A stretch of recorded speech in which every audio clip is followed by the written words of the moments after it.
maravilhosas e maravilhosos, tudo bem com vocês? Sejam bem-vindos a mais um vídeo deste canal. Para você que não me conhece, eu sou Angélica Camilo, este canal Joaninha Camilo, o meu Instagram Joaninha Camilo também. Me segue lá, curte esse vídeo, comenta, compartilha e se inscreva no canal. Vocês vão me ajudar bastante. E hoje nesse vídeo eu vim trazer para vocês como que tem sido a minha experiência sendo mãe e gestora do Vitor. Não é fácil não, vou explicar para vocês por quê. Em alguns momentos chega a ser desgastante, porque mãe é mãe, né, gente? E a gente começou a se distanciar como mãe e filho. Eu comecei a focar mais na parte profissional. Ele entendia assim, mas não era bem assim. E o fato dele ter entendido dessa forma, da gente ter passado por esse momento, isso criou um certo atrito entre a gente. Como assim? O Vitor tinha um compromisso às 9 horas, por exemplo. Eu sei que ele tem dificuldade de acordar cedo por causa da jornada dele de trabalho. Ele trabalha na madrugada e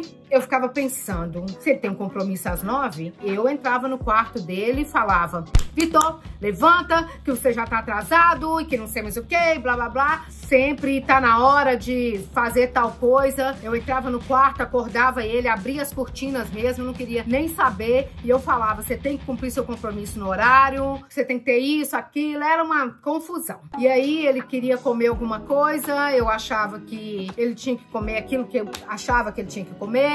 E eu brigava com ele, às vezes, porque ele não tava aproveitando o dia, não tomava a luz do sol. Eu brigava com ele porque tinha coisas dele fora do lugar. Eu brigava com ele porque ele não cuidava das próprias coisas. Eu brigava com ele porque ele não dormia na hora certa. Eu brigava com ele porque ele não tomava água na hora certa. Eu brigava com ele porque ele chegou atrasado. E aí virou uma confusão.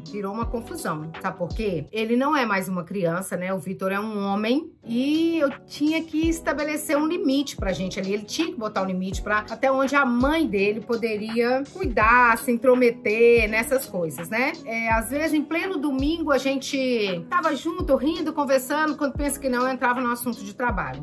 Passava um pouquinho, de repente a gente tava no assunto de trabalho, eu já convertia pro lado de mãe. E isso tava ficando muito confuso e estava atrapalhando a nossa relação, né? E aí eu pensei, não tá certo, não tá bom. Até que eu sentei com o Vitor e expliquei pra ele o seguinte: meu filho, eu sou sua mãe, mas eu tenho os meus momentos que eu estou vulnerável, tem alguns momentos que eu estou apreensiva, em outros momentos muito ansiosa, porque pra mim também não é tão simples assim. Eu perdi as estribeiras, eu já não sabia mais que horas que eu era mãe, que horas que eu era a pessoa que dava suporte pra ele. Eu já não sabia mais onde que era o meu lugar, quem que tava conversando com ele naquele momento, se ele era o meu filho, se ele era o Coringa. E a gente decidiu fazer o seguinte: eu tenho 2 números de telefone. No WhatsApp eu sou mãe, no outro WhatsApp eu sou a gestora do Vitor. E aí a nossa comunicação se tornou mais fácil, né? Mais ajustada, mais respeitosa e mais clara, além de mais dinâmica também. Num dos números, né, no que eu sou a mãe, cuido às vezes de fazer uma comida que ele gosta muito, chamar para fazer uma atividade juntos, seja ver um filme, seja às vezes a gente jogar um vôlei. Quando eu chamo naquele número ali, ele sabe que quem tá chamando é a mãe. Aí, se ele não me responder como mãe, aí eu vou lá e brigo com ele, sabe, gente? E já como gestora, a gente tem um horário, né, para isso. Por exemplo,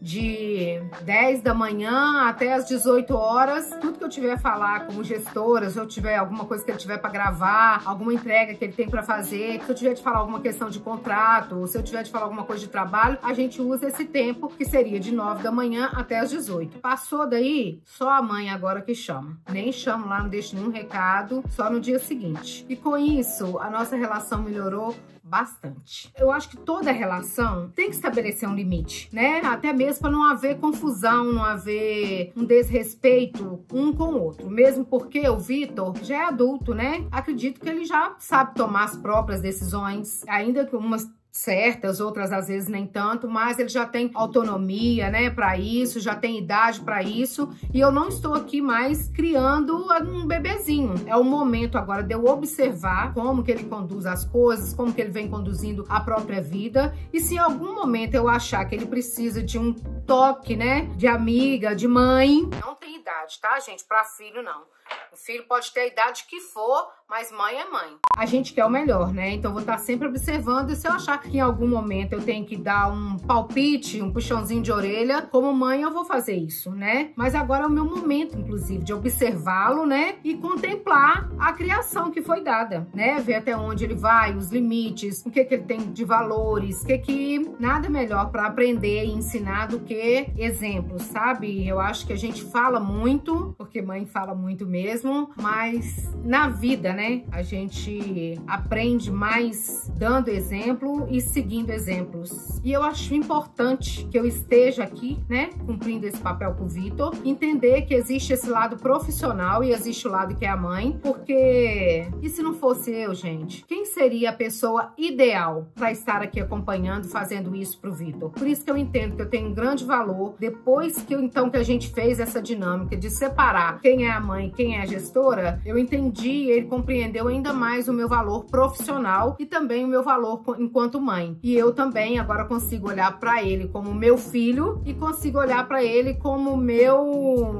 Como que eu vou falar essa palavra? Como minha responsabilidade, como meu grande trabalho. E isso foi necessário para que a gente entendesse, para que eu entendesse o meu próprio valor, entender o valor do Vitor e vice-versa. E enquanto a gente não separou essa questão do número profissional para um número de pessoal, né, ficava difícil, porque eu não posso permitir que o Vitor me veja só como mãe e nem só como profissional, como gestora dele, né? Eu não posso olhar para ele também só como meu filho e nem posso olhar para ele só como profissional. Então a gente tem que ter essa inteligência pra gente olhar para as relações e para ele entender que quando eu falar alguma coisa para ele como profissional, ele não pode ficar bravo com a mãe dele. Quando eu falar como mãe, ele não pode ficar bravo com a gestora. E quando eu falar como gestora, ele não pode ficar bravo comigo como mãe. Se eu falei com ele em relação a alguma entrega que ele deixou de fazer, alguma coisa que não foi legal no trabalho, ele não pode depois, mais tarde, quando eu chego perto dele, falar: oi, meu filho, tudo bem? Ele não pode ficar bravo comigo. Ele tem que falar: oi, mãe, benção, tudo bem? Me abraçar, a gente conversar. Porque se ele ficar bravo comigo, que antigamente, antes da gente fazer essa separação, né, essa limite, eu acho que impor um limite, né? Eu acho não, né? Até um estudo. 85% do sucesso é baseado em relacionamentos. Então, para isso, a gente tem que saber estabelecer limites, uma boa comunicação, desempenhar bem os nossos papéis, entender qual papel é de quem, em que momento. Isso é que faz com que os relacionamentos funcionem. Isso é comprovado, inclusive, lá em Harvard. São relacionamentos interpessoais, entendeu? Seja de mãe e filho, seja de trabalho, seja de casais. Os relacionamentos, todos eles, né? Englobam todos, né? Porque se você não tiver uma boa comunicação, se você, às vezes, você pode até se mostrar vulnerável, se você não entender a própria vulnerabilidade sua e a do outro, as relações não vão se desenvolver. Os negócios não vão se desenvolver, as relações, uma família não vai adiante, um relacionamento não vai adiante, um relacionamento profissional não vai adiante. Então, é necessário que a gente saiba o momento de ouvir os pais, o momento de ouvir os filhos, o momento de falar com os filhos, o momento de falar sobre profissão, falar sobre empreendedorismo, falar sobre as vocações, porque se eu falo com o meu pai, com a minha mãe, que eu quero ser tal coisa, às vezes o pai e a mãe não querem nem ouvir o que o filho quer fazer, porque eles acham que não vai dar bom, que aquela profissão não é boa e que isso não vai prestar, que o certo é esse ou aquele, aquilo outro. É melhor ouvir, entender a possibilidade, né,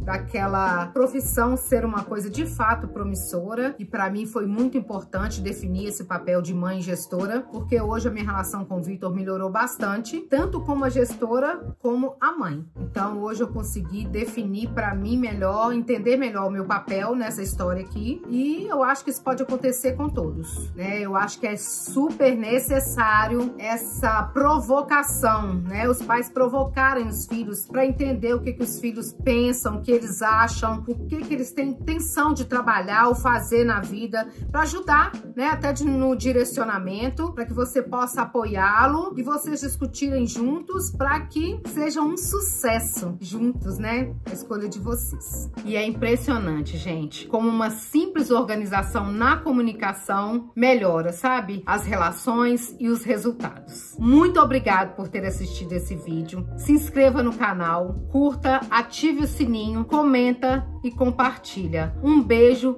muito obrigada, eu amo vocês.